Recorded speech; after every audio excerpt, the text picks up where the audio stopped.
Neighbor, if you don't like what you're producing, get rid of the seed.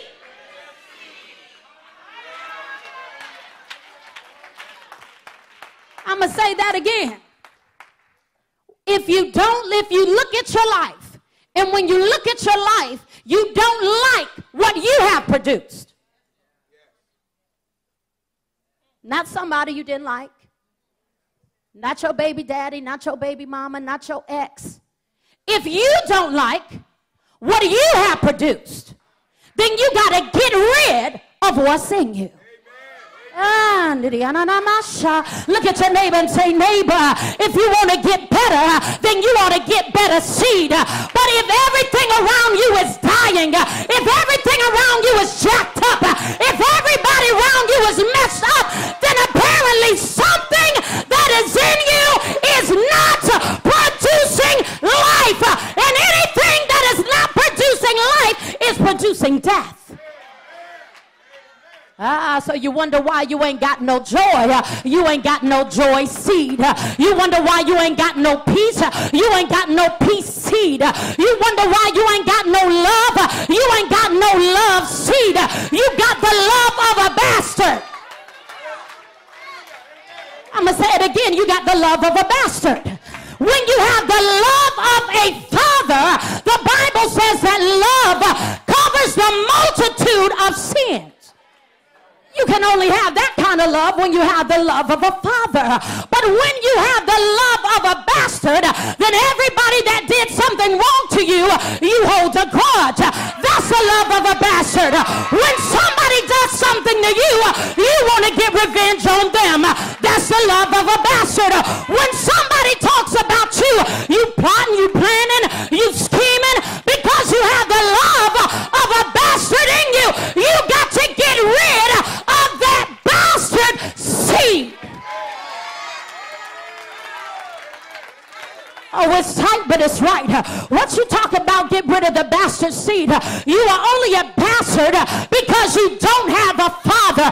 But when you have recognized, God, I need you, hold up, and then the only way to the Father, you got to come through the Son. So anybody that ain't calling on Jesus, you got to back up off me, because this is my season to produce. This is my season of birth. This is my season of walk in purpose, and I can't be connected to anything that's birthing death. I'm going to say that again. When you know that you are in your season to walk in your purpose, when you know that you are in the season of increase, when you know that you are in the season of elevation, you got to disconnect from everything that will cut off life.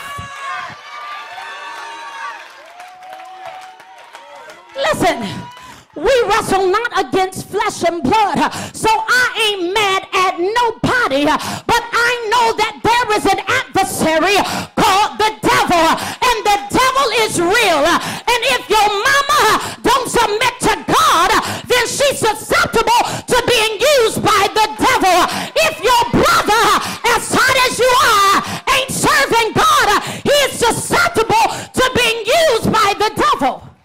So then anybody that doesn't submit to God, you submitted to something. Look at your neighbor and say, neighbor, you submitted to something. Oh, come on now. If you ain't submitted to God, then you submitted to the devil. If it ain't prophetic, then it's satanic. I'm going to say it again. If it ain't prophetic, then it's satanic. If it ain't God that's speaking, then it's the devil speaking. And whose seed are you carrying? Oh, you got to ask yourself, whose seed are you carrying? Why? Because the word is right all the time. In the book of James chapter 1, it says temptation comes from our own desires.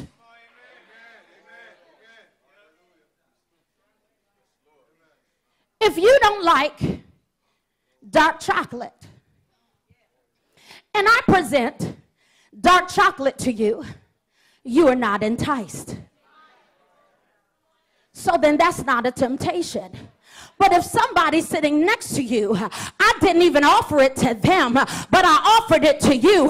You're rejecting it because for you it ain't a temptation, because that ain't your desire. But if somebody's sitting next to you, that's their desire, then they gonna want what you don't even want.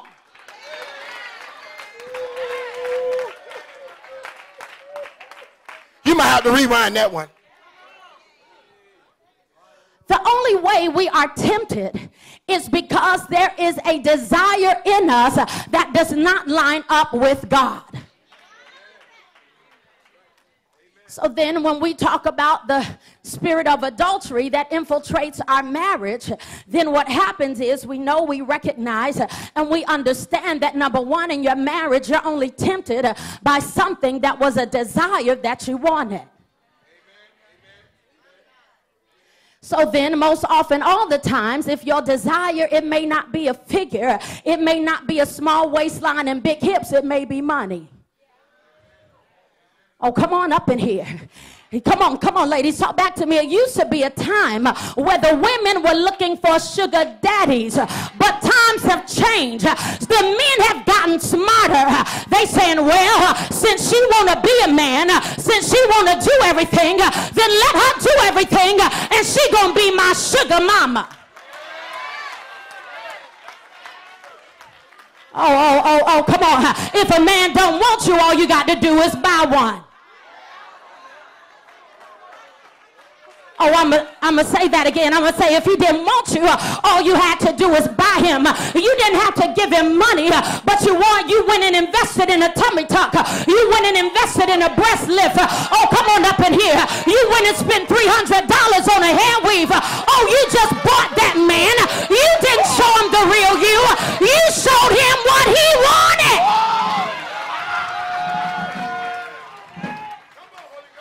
Oh, it's tight, but it's so tight up in here. It's so tight up in here. The only way you are drawn away, the Bible says, is by your own desires. So then anything that is not like God, sin bursts forth death. So then what the enemy does is he brings you a temptation.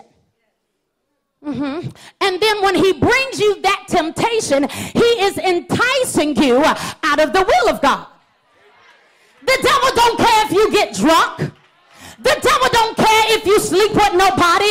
What the devil is after, he is after your life. He is after your soul. So then if you submit to the desire of alcohol, if you submit to the desire of sex, not in marriage, if you submit to the spirit of pride, then when the enemy moves you out of position, then you're open for attack. It's open season. So then well, come on, am I talking to somebody in this season where you feel like, wait a minute now, you know when you get real saved, you cut everybody off. I wasn't married all my life. But when you're single and you get saved, when you get real saved, you start to cut everybody off. I'm going to tell you something. Then when you get real good and saved, you realize ain't nobody trying to holler at you no more. Am I talking to somebody? Yeah. Anybody ever gotten so holy, so saved, you've been fasting and praying? You go to the mall, you look at yourself like I look pretty good, dog. Ain't nobody trying to get my number. Ain't nobody trying to holler at me. Ain't nobody ask me my name. They ain't even say hello. And so you begin to wonder, well, God, what is happening? Can I tell you what's happening? It is the glory of the Lord resting on you. Can I tell you what just happened there? What just happened is the thing that was in you was attracting everything not like God. So then when you got rid of that seed, that temptation didn't show up. Somebody say a change, a change, a change, a change, a change, a wonderful change has come over me. Yeah. So then all of the single people, you ain't got to be in a panic because purpose to show up. You ain't going to find him in a club. You ain't going to find him at the courthouse. Oh, you don't hear me. He just going to show up when it's time.